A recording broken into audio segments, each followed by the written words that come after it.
Friends దయచేసి subscribe చేసేటప్పుడు పక్కనే ఉన్న గంట సింబల్ నొక్కి యాక్టివేట్ చేసుకోండి. అలాగే ఆల్రెడీ సబ్స్క్రైబ్ చేసిన వాళ్ళు కూడా బెల్ బటన్ నొక్కడం మర్చిపోకండి. ప్రేమ కథా చిత్రాల్లో నటించి తనకంటూ స్పెషల్ క్రేజ్ను సంపాదించుకొని అందరి చేత లవర్ బాయ్ గా పిలిపించుకున్నాడు హీరో ఉదయ్ కిరణ్. ఈ హ్యాండ్సమ్ కు లవ్ ప్రపోజల్స్ చాలా వచ్చాయట. ఎలాంటివంటే చివరికి మెగాస్టార్ ఇంటికి అల్లుడయ్యే అవకాశం కూడా వచ్చింది. మొదట్లో చిరంజీవి గారి పెద్దమ్మాయి సుస్మితతో ఉదయ్ కిరణ్ కు నిశ్చితార్థం జరిగింది. కానీ కొన్ని కారణాల వల్ల ఆ పెళ్లి రద్దయింది.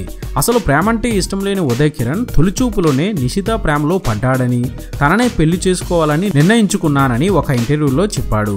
నిశిత ఒక సాఫ్ట్వేర్ ఇంజనీర్ గా జాబ్ చేస్తూ ఉండేది. ఒక కామన్ ఫ్రెండ్ పార్టీలో ఇద్దరూ కలిశారు.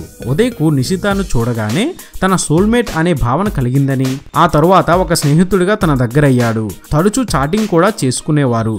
ఓ రోజు సడన్ గా తన మనసులో ఉన్న మాటలు నిశితకు చెప్పేశాడట.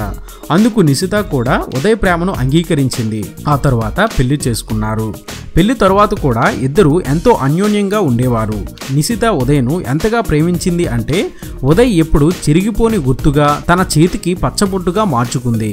ఈ మధ్య నిశిత ఒక ఇంటర్వ్యూలో మాట్లాడుతూ ఉదయ్ తన జ్ఞాపకాలలో ఎప్పుడూ బ్రతికే ఉంటాడని, అప్పట్లో ఉదయ్ ఒప్పుకున్న ఫైనాన్షియల్ కమిట్మెంట్స్ కి తాను ఇప్పటికీ బాధ్యత తీసుకుని నెరవేరుస్తుందని, తన జీతంలో 3 వంతులు దానికే వెచ్చిస్తున్నానని చెప్పుకొచ్చింది.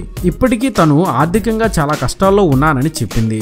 తన తల్లిదండ్రులు ఉదయ్ వల్ల తన జీవితం నాశనం అయిందని భావిస్తున్నా తనకు మాత్రం ఉదయ్ పై ప్రేమ ఎప్పుడూ తగ్గలేదని చెప్పుకొచ్చింది. ఇది బులెటిన్. మరొక తాజా బులెటిన్ తో మీ ముందుకు వచ్చేస్తాను. అనుక్షణం మనకు మూవీ అప్డేట్స్ అందిస్తున్నాం మన ఎస్వీఆర్ మీడియా యూట్యూబ్ ఛానల్ ని సబ్స్క్రైబ్ చేయండి, మమ్మల్ని ఆశీర్వదించండి. Please subscribe and thank you.